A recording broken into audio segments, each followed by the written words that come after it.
microempresário ou empresário de pequeno porte. Porque, do ponto de vista dogmático, empresa é atividade. E a pessoa que exerce atividade chama-se empresário, se for uma pessoa jurídica, sociedade empresária. Daí, ao contrário da lei, que ora utiliza empresa, ou microempresa ou microempresário, vamos adotar esse norte. Pessoa, sujeito, microempresário, empresário de pequeno porte. Bom, palestra, então, intitulada Microempresário, Empresário de Pequeno Porte, que seria o primeiro slide, Lei Complementar 123 de 2006, que é chamado Lei do Simples Nacional, mas que traz para nós o Estatuto das Microempresas e Empresas de Pequeno Porte. Então, Lei Complementar 123, com as alterações da Lei Complementar 128 de 2008, que alterou bastante, sobretudo no aspecto tributário, a Lei Complementar 123.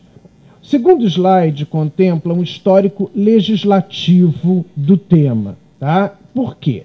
Porque esta lei complementar, ela não é a primeira a tratar como lei complementar, sim, mas não é o primeiro diploma, não se trata do primeiro diploma a tratar do tema.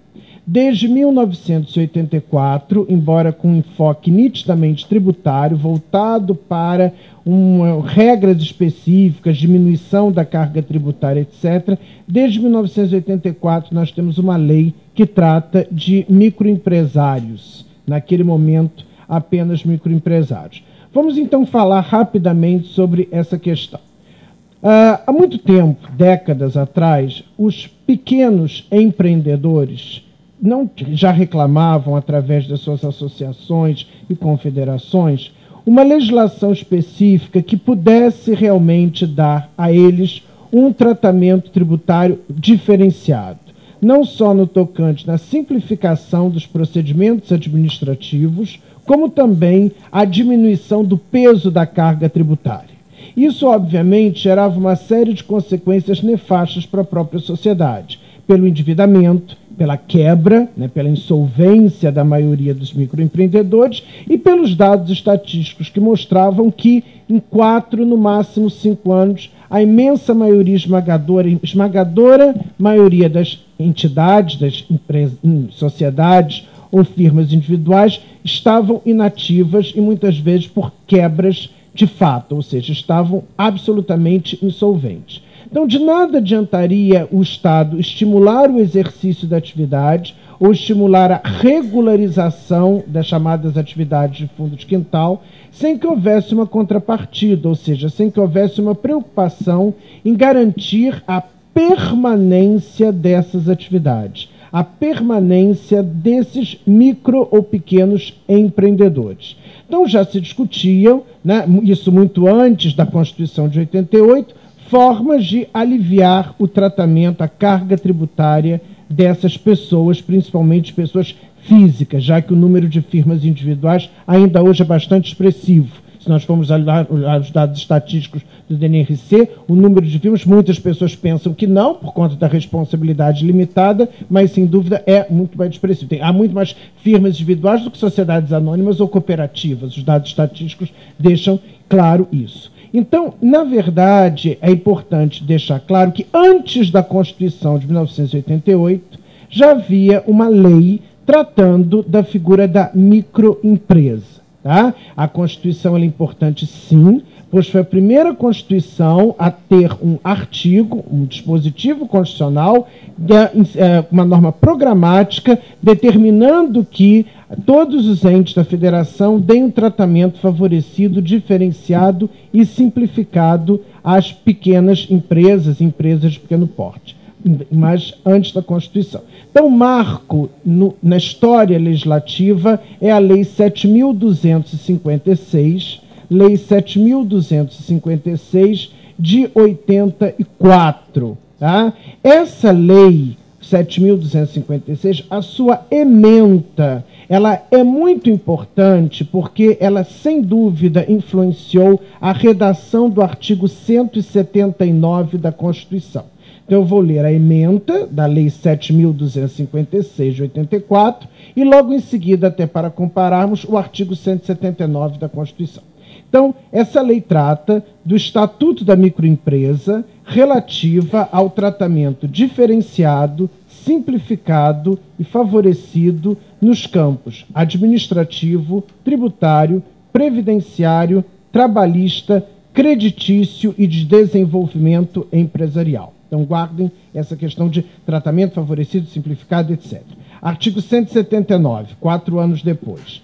A União, os Estados, o Distrito Federal e os municípios dispensarão as microempresas e as empresas de pequeno porte, então outro ente, né, então aí um avanço no tocante a esse instituto, assim definidas em lei, tratamento jurídico diferenciado, visando incentivá-las pela simplificação de suas obrigações administrativas, tributárias, previdenciárias e creditícias, ou pela eliminação ou redução destas por meio de lei. Então, sem dúvida, há, né, uma origem, uma fonte direta lá na ementa da Lei 7256 de 84 para a própria redação do artigo 179. Mas antes de nós chegarmos ao momento da Constituição, vamos apenas complementar essa primeira fase. A Lei 7256 de 84, ela, embora fosse o primeiro estatuto da microempresa, ela tratava exclusivamente dos aspectos tributários. Tá? Tanto foi assim, é uma lei de novembro de 84, que no mês seguinte, em dezembro, em complementação à Lei 7256, foi aprovado pelo Congresso a Lei Complementar 48 de 84, dezembro de 84, que tratava de isenção de ICM e ISS, então 2 tributos, né, para as microempresas. Então, em aditamento, em complementação ao Estatuto, a Lei Complementar 48 veio reforçar esse tratamento diferenciado.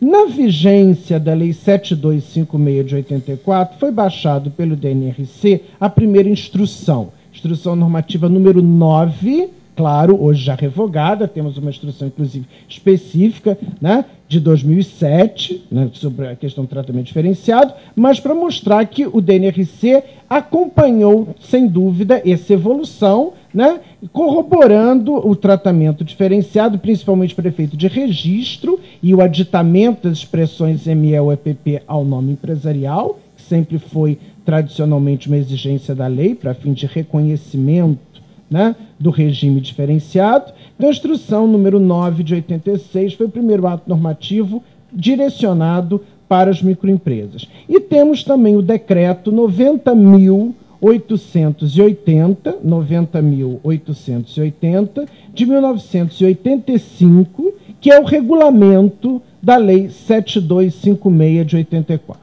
Então, nessa primeira fase, sintetizando, o que nós podemos dizer? Primeiro, a noção de microempresa, ela entra no direito brasileiro e permanece até hoje, diferenciada do conceito de comerciante ou de empresário.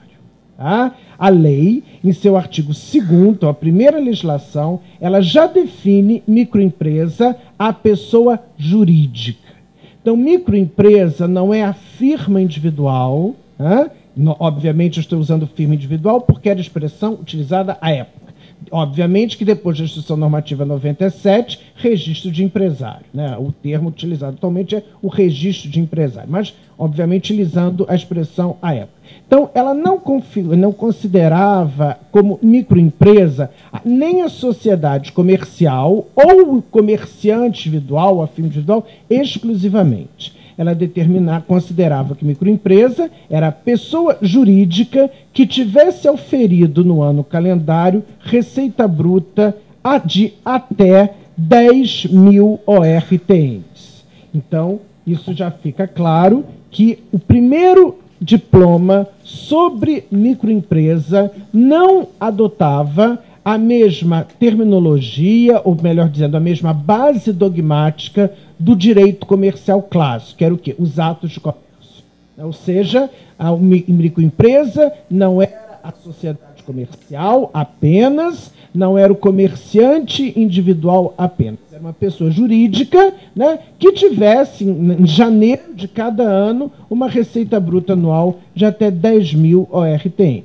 consoante isto que eu acabei de dizer, né, o artigo 3º do Decreto 90.880, aquele decreto que regulamentou a lei, dizia que o registro, né, registro especial, providência indispensável para que a pessoa jurídica pudesse usufruir do regime tributário favorecido, esse registro poderia ser feito no RCPJ, né, ou no registro do comércio, expressão também adotada antes da Lei 8.934 de 94, que substituiu a expressão registro do comércio por registro público de empresas mercantis. Então, na época, o que já mostra que a noção de microempresa ela vem para o direito brasileiro como uma noção própria, característica, diferente da noção de comerciante ou de sociedade comercial. O que já mostra um rompimento na época, ou seja,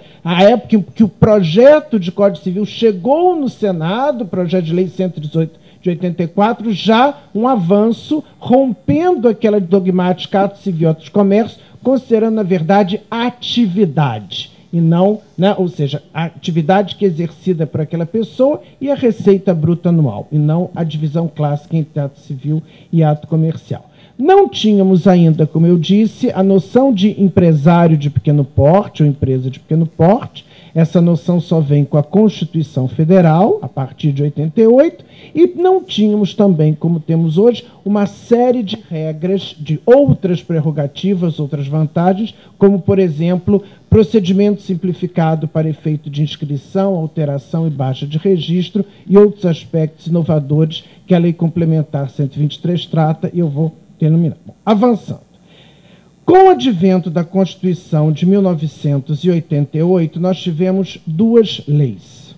As duas já tratam da expressão empresário de pequeno porte ou empresa de pequeno porte. E mantém a mesma orientação, qual seja receita bruta anual. Então, essa orientação ela vem de modo linear, de modo uniforme na legislação. Temos a lei do Simples, a chamada lei do Simples, ainda o Simples tradicional, não mais esse Simples da Lei Complementar 123. A lei do Simples, lei 9.317 de 96, 9.317 de 96, e o último estatuto das microempresas e empresas de pequeno porte, a lei 9.841, Lei 9.841, de 99.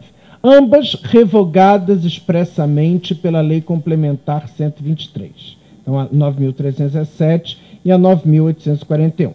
A Lei 9.317, ela não é um estatuto da microempresa. Ela trata de um sistema simplificado e unificado de recolhimento de tributos e contribuições.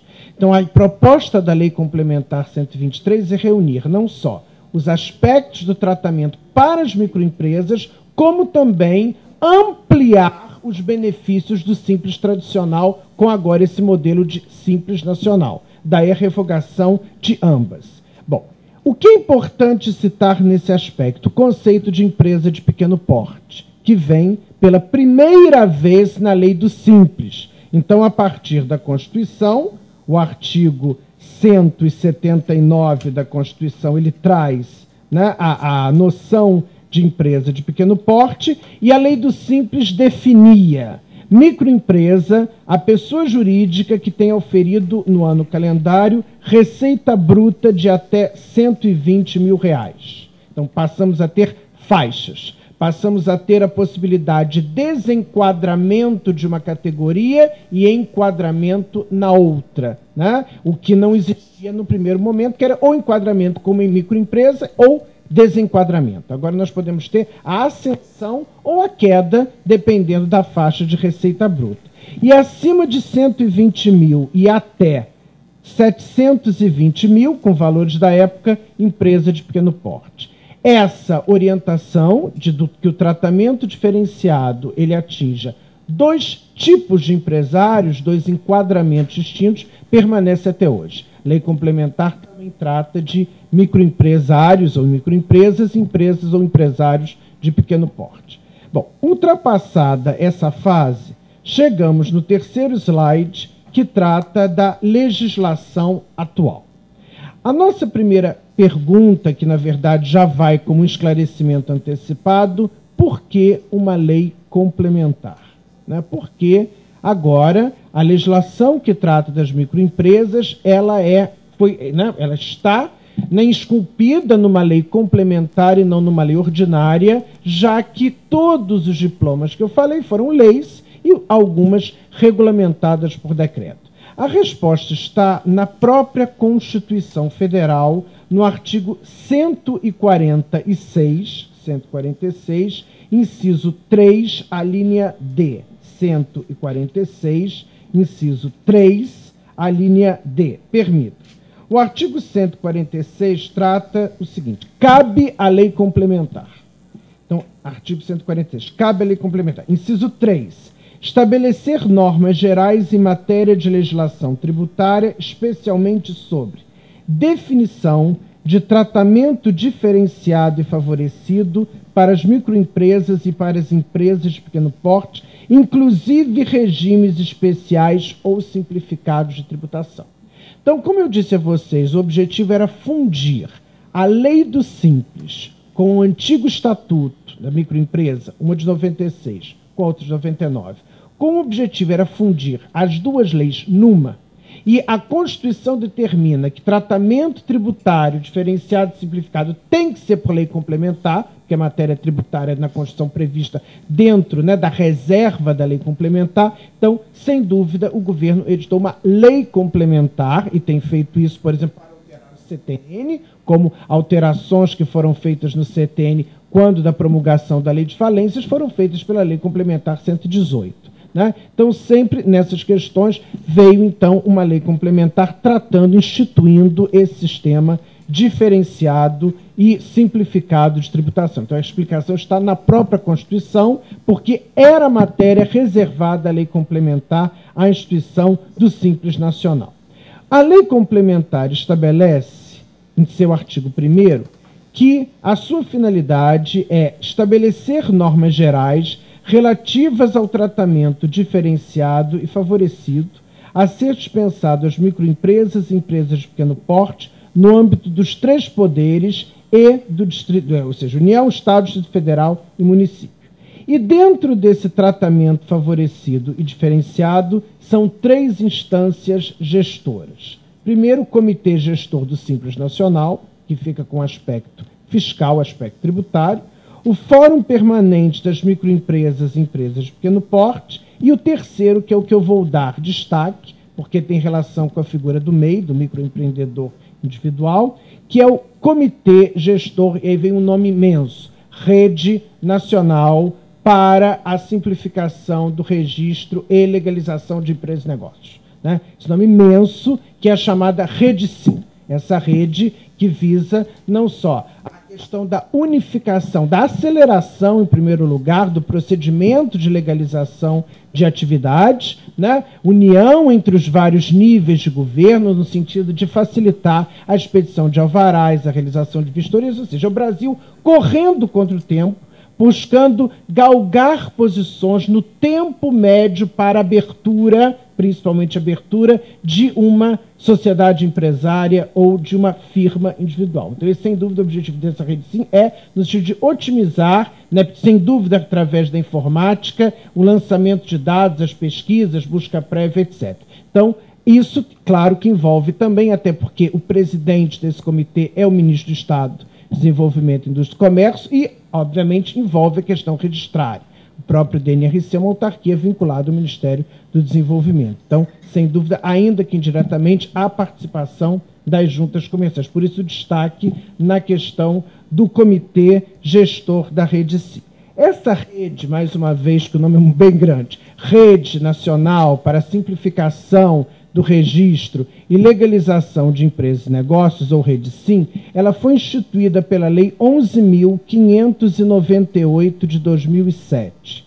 Lei 11.598 de 2007. O que é importante é que esse comitê, embora ele não seja direcionado às microempresas e empresas de pequeno porte, esta lei traz algumas prerrogativas, principalmente no tocante à dispensa de documentos, que eu vou citar logo em seguida, que foram originariamente concebidas para microempresas e empresas de pequeno porte, e foram estendidas a outras formas societárias, como, por exemplo, sociedades anônimas, cooperativas e sociedades de grande ou médio porte. Tá? Vejam o que diz a Lei Complementar 123, artigo 2º, parágrafo 7º. A finalidade do Comitê Gestor para a Rede Sim é regulamentar a inscrição, cadastro, abertura, alvará, arquivamento, licenças, permissão, autorização, registros e demais itens relativos à abertura, legalização e funcionamentos de empresários e de pessoas jurídicas de qualquer porte, atividade econômica ou composição societária. Então, não se trata de um comitê que vai atuar exclusivamente para micro e pequenas empresas. É um comitê, repetindo, que vai atuar para empresários e pessoas jurídicas de qualquer porte, atividade econômica e composição societária. Obviamente que a constituição, abertura, baixa, etc., de uma sociedade anônima, de uma cooperativa ou de tipos societários que não são enquadrados como pequena empresa, entram dentro da competência do comitê gestor, que mostra que a sua atuação é muito mais ampla do que se pensa. Esse comitê gestor, ele atualmente tem uma importância muito grande, por quê? Porque, de acordo com o artigo 4º, parágrafo 1º, da Lei Complementar 123, artigo 4º, parágrafo 1º, da Lei Complementar 123, cabe ao Comitê Gestor da Rede Sim regulamentar a inscrição do microempreendedor individual, que é uma figura que eu vou falar logo em seguida, que foi trazida pela Lei Complementar 128. Depois nós vamos, nos próximos slides, verificar quem é esse microempreendedor individual. O que interessa é que não é a regulamentação da inscrição do microempreendedor individual, não é esfera do DNRC. Embora a lei preveja que se trata de um empresário, etc., etc., mas não está na competência do DNRC exclusivamente, embora se trate de um colegiado muito mais amplo, mas a lei determina que cabe ao comitê gestor regulamentar a inscrição do microempreendedor individual. Isto é regulamentado pela Resolução número 2 de 2009. Resolução número 2 de 2009. Se quiserem, essas resoluções da Rede Sim estão disponíveis na página da Receita Federal. Né? Na página da Receita Federal há não só toda a legislação sobre o comitê gestor, como também as suas resoluções. Então, a Resolução número 2 de 2009 trata especificamente do procedimento de inscrição do microempreendedor individual. Bom, antes de nós entrarmos na questão do microempreendedor individual, vamos voltar um pouquinho para a atual definição de microempresa e empresa de pequeno porte, tá? Onde aí eu tenho realmente algumas considerações importantes a tratar. A Lei Complementar 123, mantendo a tradição do direito brasileiro, afasta-se da teoria da empresa e caracteriza, né? Identifica microempresário, empresário de pequeno porte a partir de receita bruta anual. Então, ela vai especificamente nos limites de receita bruta anual que estão previstos no artigo 3º da Lei Complementar. De acordo com o artigo 3º, até R$ 240 mil por ano, receita bruta anual, microempresa. De 240 mil até 2.400.000, empresário de pequeno porte ou empresa de pequeno porte. O que devemos comentar? Duas coisas importantes. Consideram-se microempresas ou empresas de pequeno porte a sociedade empresária, até aí nenhuma novidade, a sociedade simples, é o meu primeiro comentário, e o empresário a que se refere o artigo 966 do Código Civil, devidamente registrados no Registro Civil de Pessoas Jurídicas ou Registro de Empresas Mercantis. Primeira coisa, o legislador só dá tratamento favorecido, diferenciado, simplificado para atividades regularizadas, né? Então, sociedades sem personalidade jurídica, atividades exercidas irregularmente não fazem jus. Então, nós podemos dizer que o registro ele é constitutivo do regime especial, do regime próprio. Sem o registro, não há que se falar na possibilidade de invocar, de se arvorar das prerrogativas, não só do aspecto tributário, como também dos aspectos não tributários e empresariais. Então, temos um registro, um enquadramento, se preferirem, esse enquadramento, ele tem natureza constitutiva para fins da sujeição e da aplicação das prerrogativas, dos direitos e também das obrigações referentes ao regime de microempresário e empresário de pequeno porte. Segunda questão importante, o legislador, mais uma vez, mesmo sendo uma legislação posterior ao Código Civil, permanece com o firme propósito de dar um tratamento amplo a quem exerce atividade econômica. Ainda que essa atividade econômica não seja uma atividade organizada, não seja uma empresa, as sociedades simples podem, observada a competência do RCPJ, podem pedir um enquadramento como empresário de pequeno porte ou como microempresário. Então, a lei também afasta-se nesse ponto do conceito tradicional de empresário, de atividade empresária. Mas a questão mais candente, que eu acho que realmente há aqui um tema para reflexão, né, é a seguinte: considera-se microempresa ou empresa de pequeno porte o empresário a que se refere o artigo 966 do Código Civil. Significa que é preciso que o indivíduo, né, seja uma pessoa física, um empresário individual, e exerça uma atividade organizada. E aí vem sempre a pergunta, mas a atividade organizada não é aquela que está na tabela do Senai. Não é aquela que você tem um código para colocar no registro de empresário, porque tem artesão, por exemplo.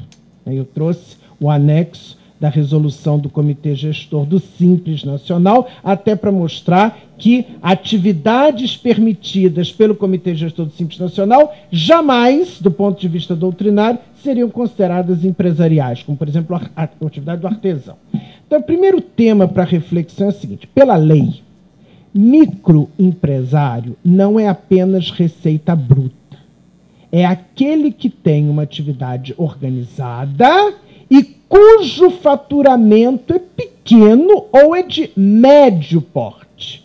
Então, a grande questão que se coloca é, se nós ficarmos do ponto de vista da lei complementar, é o empresário a que se refere o artigo 966.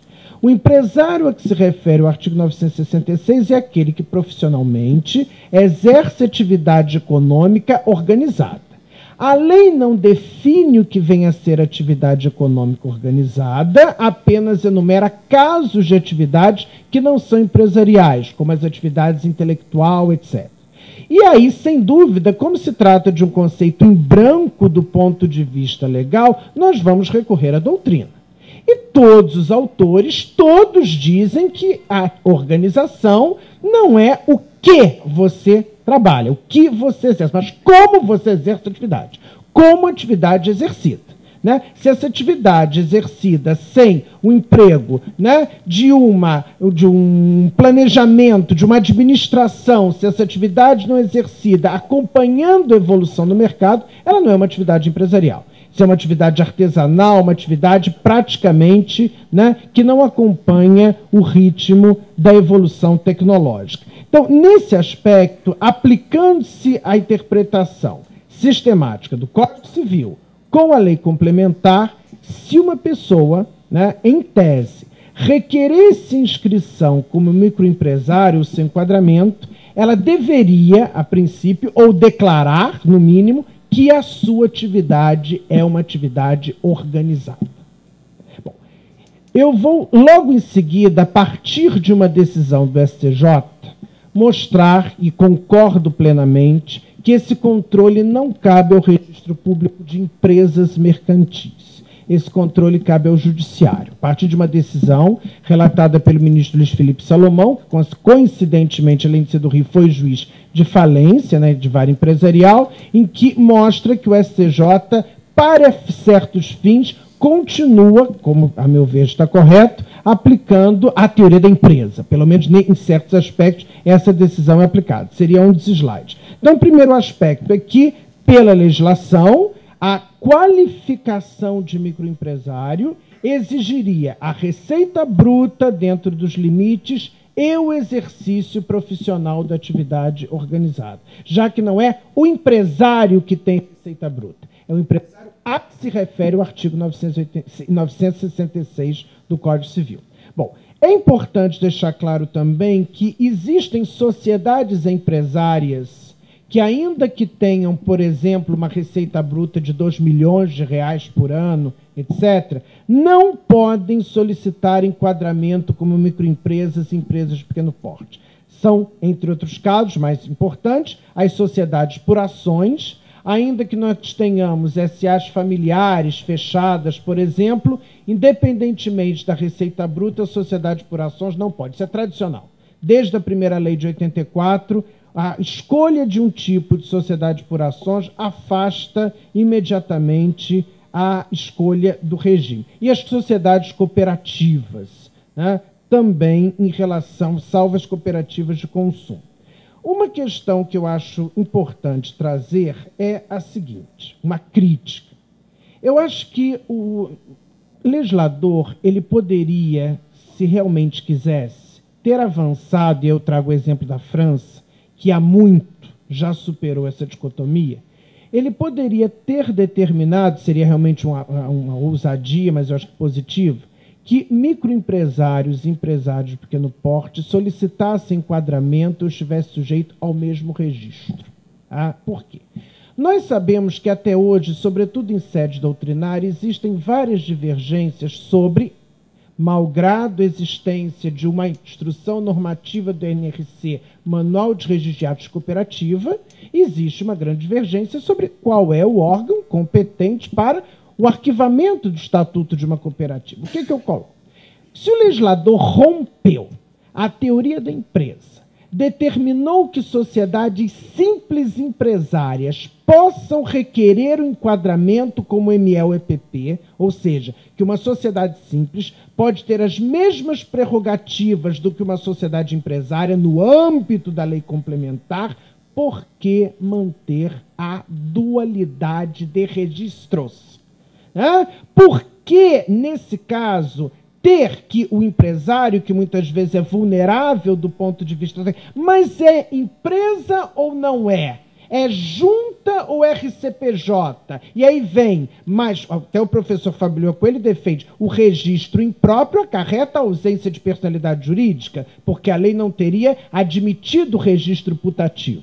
Então, uma forma de lege ferenda, não só de eliminar toda dúvida, né, qual vai ser o registro e a necessidade do registro ser o competente, bom, já que estamos unificando o tratamento, já que estamos dizendo que aqui não vale o fato do objeto ser empresa para excluir do regime ou para incluir, seria louvável, como fez o legislador francês, que existe lá na França, registro de empresas e sociedades, para toda e qualquer sociedade. Então, sem dúvida, essa unificação simplificaria o procedimento, e aí, obviamente, eu não estou dizendo se é no órgão A ou no órgão B, mas simplificaria o procedimento e não daria margem a dúvidas ou a uma série de questionamentos judiciais se é aquele ou não o órgão competente para a inscrição. O enquadramento seria feito no único órgão, sem se discutir se o objeto é ou não atividade própria do empresário.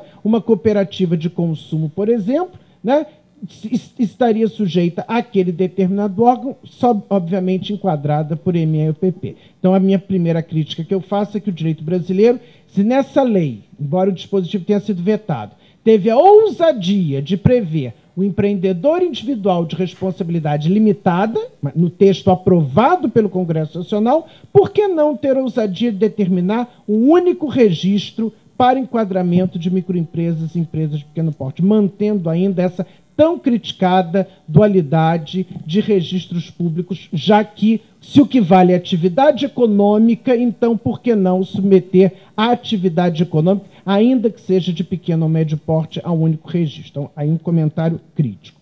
Chegamos, então, à definição de microempreendedor individual, a de MEI. E é realmente onde eu também tenho uma certa preocupação com esta definição da lei, que, a meu ver, é uma definição imprópria, já que, do ponto de vista administrativo e das determinações, acaba não havendo uma coincidência. Bom, o artigo 18A da Lei Complementar 123, ele foi acrescentado, né, artigo 18A da Lei Complementar 123, foi acrescentado pela Lei Complementar 128. Trata da definição de microempreendedor individual, artigo 18A. Vamos ler, então, para o nosso esclarecimento. Artigo 18A, está aqui. Espera aí.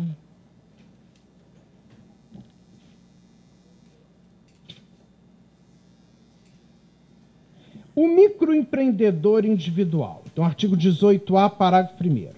Para os efeitos desta lei, considera-se MEI, microempreendedor individual, o empresário individual a que se refere o artigo 966 do Código Civil, que tenha oferido receita bruta no ano calendário anterior de até R$ 36 mil, optante pelo Simples Nacional, e que não esteja impedido de optar pela sistemática prevista nesse artigo.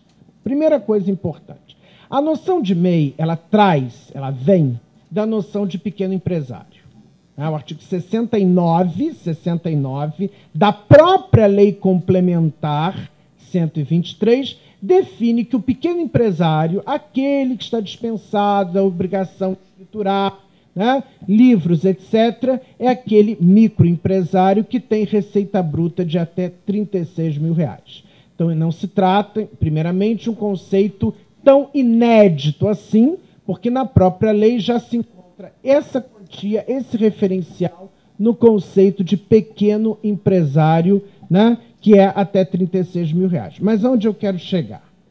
Microempresário individual é o empresário a que se refere o Código Civil. É o empresário individual a que se refere o Código Civil. Então, a distinção básica entre o microempresário, entre o ME, e o microempresário individual, o MEI, basicamente é a receita bruta, ou seja, é uma subcategoria. Até 240 mil, microempresário. Né? Então, dentro dessa categoria, microempresário individual, o MEI, até 36 mil. Vem, então, a nossa perplexidade, que é o seguinte. Ao exigir, é tema para reflexão, ao exigir, conseguimos? Tá. Então, no caso, esse é o slide número 3. Não, 4. Veja aí, por favor, 4.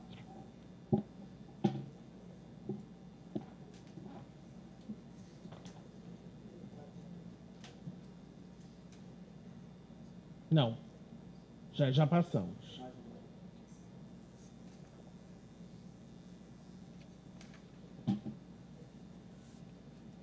Já passamos.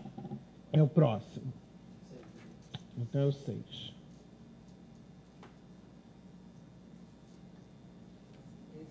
Não.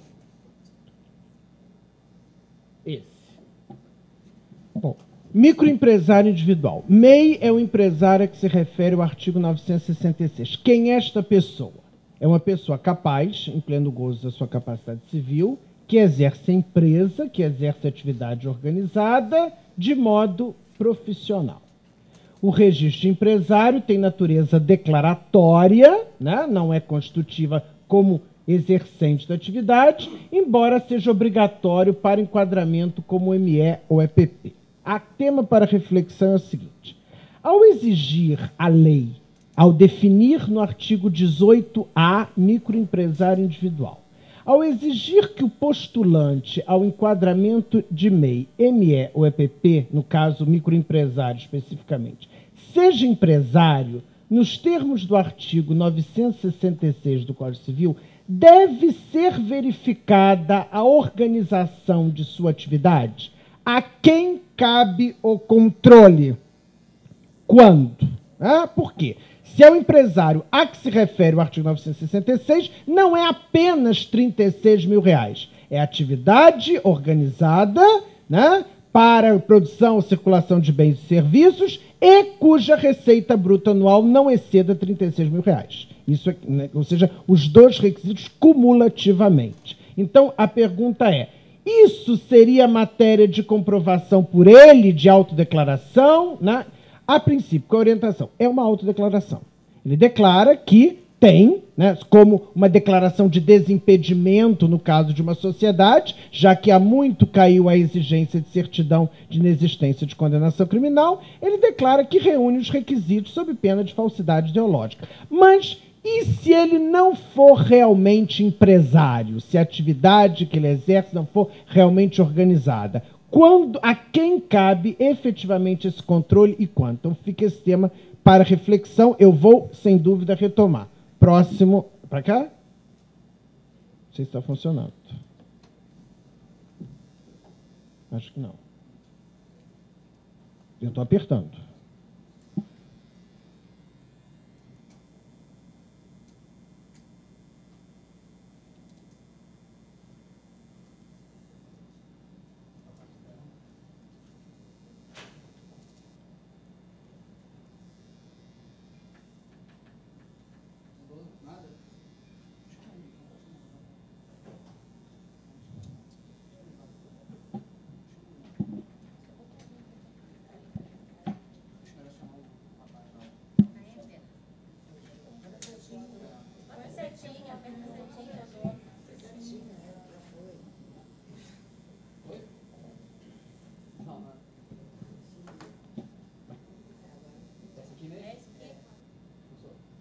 Isso, exatamente, é essa. Bom. Pode baixar tudo isso. Não? Bom. Lembram que eu disse aos senhores e às senhoras que a disciplina, o procedimento administrativo de inscrição do microempresário individual, ele é regulamentado pelo Comitê Gestor para a REGSIM, de acordo com o artigo 4º, parágrafo 1º da Lei Complementar 123. E o Comitê Gestor, nessa resolução de 2009, ele apresenta 6 exigências cumulativas para, no caso, o slide continua, deve ser algum problema porque ele não baixou, não, isso, né?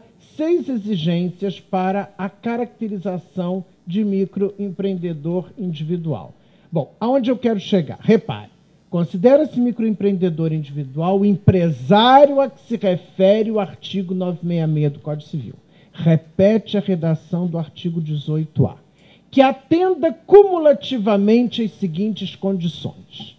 Tenha oferido a receita bruta de até R$36 mil anual, né? Seja optante pelo Simples Nacional, requisitos da lei, exerça tão somente atividades permitidas para o microempreendedor individual, conforme resolução do Comitê Gestor do Simples Nacional. Quais são estas atividades permitidas? É o anexo único da Resolução 58 de 2009 do Comitê Gestor do Simples Nacional. Outras exigências, não possua mais um estabelecimento, seriam na parte final do slide, não possua mais um estabelecimento. 5, não participe de outra empresa como titular, sócio ou administrador. E 6, possua um único empregado que receba exclusivamente o salário mínimo ou piso salarial. Vamos nos concentrar no inciso 3 e no caput do artigo 2º.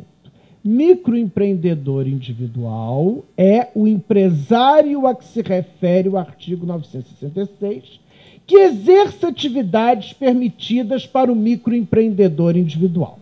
Quando nós consultamos o anexo único desta resolução, a resolução 58 do Comitê Gestor do Simples Nacional, também disponível na página da Receita Federal, nós temos códigos previstos na SENAI, na Codificação Código das Atividades Econômicas, permitidos para opção para microempreendedor individual. Nós temos, só para lhes dar artesão em gesso, em madeira, em mármore, em metais, em papel, em plástico, alfaiate, agente funerário, adestrador de animais, barqueiro, barbeiro, astrólogo.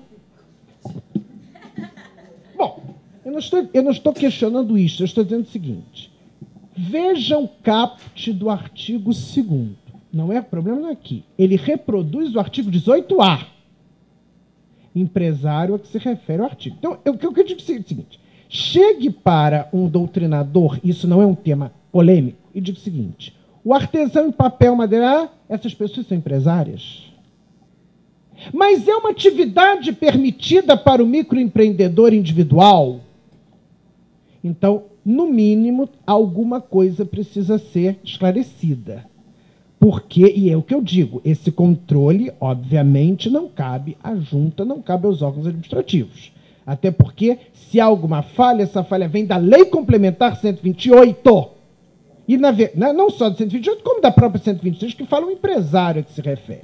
Então, é para mostrar que, quando nós verificamos a relação dessas atividades, nós verificamos que, primeiro, não há nenhuma exigência de como ela é exercida, e pior, atividades que todos sabemos que nunca foram consideradas atividades organizadas ou atos de comércio como artesanato em geral, estão como códigos de SENAI. Então esse é o primeiro tema para reflexão, que eu volto, na verdade, ao exigir que o postulante seja empresário nos termos do artigo 966 do Código Civil, deve ser verificada a organização da sua atividade. Eu acho que não há como ser verificada essa organização, porque a própria regulamentação admite que atividades que jamais seriam consideradas atividades empresárias, quiçá organizadas, sejam atividades permitidas para o microempreendedor individual. Então é um primeiro tema para reflexão, ou seja, então há uma certa data vênia incoerência. Se eu exijo receita bruta e organização da atividade, lembre-se, organização da atividade não é listar. E ao listar, se fosse o caso, não se pode listar aleatoriamente qualquer atividade. Então eu pergunto, um astrólogo é empresário? Se nós formos considerar que a atividade do astrólogo, por exemplo, seria uma atividade que exige um certo conhecimento, um certo estudo, nós chegaríamos diretamente na barreira do parágrafo único do artigo 966. Não se considera empresário aquele que exerce atividade intelectual de natureza artística, literária ou científica. Quando o Código Civil está dizendo que é o empresário a que se refere o 966. Então aí já temos uma série de incoerências. Eu acho que esse é o objetivo é trazer para os seus professores temas realmente interessantes, sempre demonstrando as contradições, mostrando que é só consultar essa tabela. Então, esse é o primeiro tema que eu acho importante ficar para reflexão, até mostrando essa incoerência da legislação. Pode, por gentileza, passar o próximo, doutor?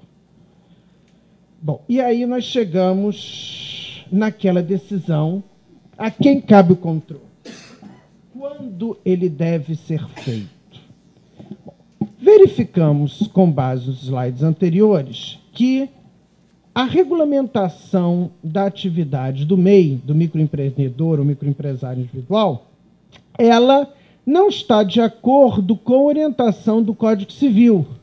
Embora a lei determine que o microempresário é o empresário definido no Código Civil, a regulamentação da sua atividade não é consentânea com o critério do Código Civil.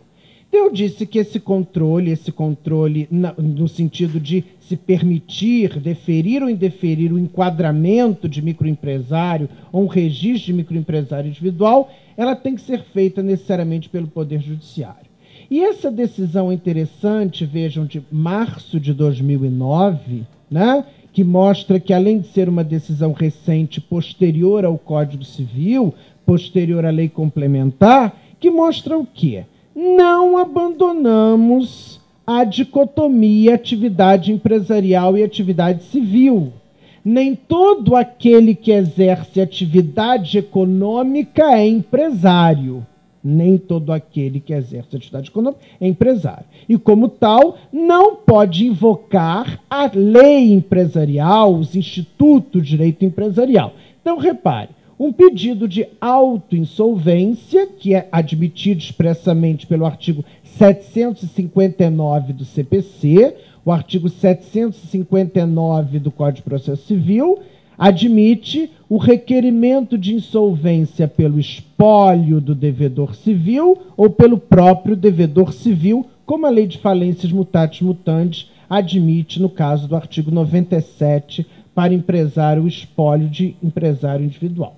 Pedido de autoinsolvência formulado por pecuaristas. Possibilidade. Lá, nas atividades, você vai encontrar pecuarista como atividade autorizada para microempresário individual. Atividade.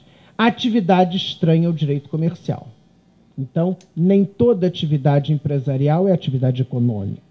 A moldura fática delineada no acórdão recorrido sinaliza que os recorrentes são pecuaristas, que vivem da compra e venda de gado no meio rural, atividade civil típica. O que é importante é a data do acórdão, ou seja, eu não estou falando de ato de comércio versus ato civil. Eu estou trazendo um acórdão posterior, né, a uma Código Civil, ou seja, algo atual que sinaliza que nem toda atividade empresarial é atividade econômica. Né? Logo, vivem da compra e venda de gado no meio rural, atividade civil típica com estrutura simples. Com efeito, não sendo comerciantes, estarão impossibilitados de se valerem das regras específicas da atividade empresarial, como as referentes à falência, concordata ou recuperação judicial, aplicando-se-lhes o Estatuto Civil Comum, sendo-lhes permitido o pedido de autoinsolvência civil. Mostra, então, que o STJ, nessa decisão, sinaliza que nem todo aquele que exerce uma atividade econômica pode ser considerado empresário e, consequentemente, fazer jus à recuperação à falência. Que o Instituto da Insolvência, inclusive o requerimento de autoinsolvência, continua válido, continua existindo. Né? O que mostra que isso não significa que a simples inscrição, isso que eu quero colocar, de uma pessoa como microempreendedor individual, microempresário, empresário de pequeno porte, né, ainda que seja deferida pelo registro de empresas, necessariamente constitua prova absoluta do requisito de organização. Essa é uma conclusão que eu tiro. Repare, eu acho que eu fui claro, eu vou repetir. Esta decisão está dizendo que não é porque você exerce uma atividade econômica, sem dúvida essa é uma atividade econômica, que essa atividade econômica necessariamente é empresarial. Que continuam existindo atividades civis típicas. Ocorre que, se nós formos analisar não só aquele documento, o anexo único da comissão, das atividades, né, admitidas pelo Comitê Gestor do Simples Nacional, atividades não empresariais são autorizadas para serem exercidas por microempresários. Né? Consequentemente, embora isto lhes dê o enquadramento como microempresários individuais, ainda que sejam registrados na junta comercial, isso não constitui prova irrefutável do exercício da atividade empresarial. Por quê? Porque, se fosse assim, bastaria apresentar a declaração de que haveria uma prova irrefutável, plena, de que aquela pessoa exerce atividade. Bom, vamos partir de um seguinte prisma. Microempreendedor individual é um empresário a que se refere o artigo 966. Vamos partir desse prisma. Como é um empresário a que se refere o artigo 966, ele pode falir. E aí, nós verificamos o seguinte, que essa pessoa é um artesão. Ela é um artesão, mas que ela solicitou o seu registro, né? A lei não diz que é o profissional liberal, é o empresário a que se refere o artigo 966, e na prática, diante do requerimento, né, ou pedido de autofalência, ou requerimento de recuperação judicial, nós verificamos que a atividade dela não é, ponto, atividade organizada.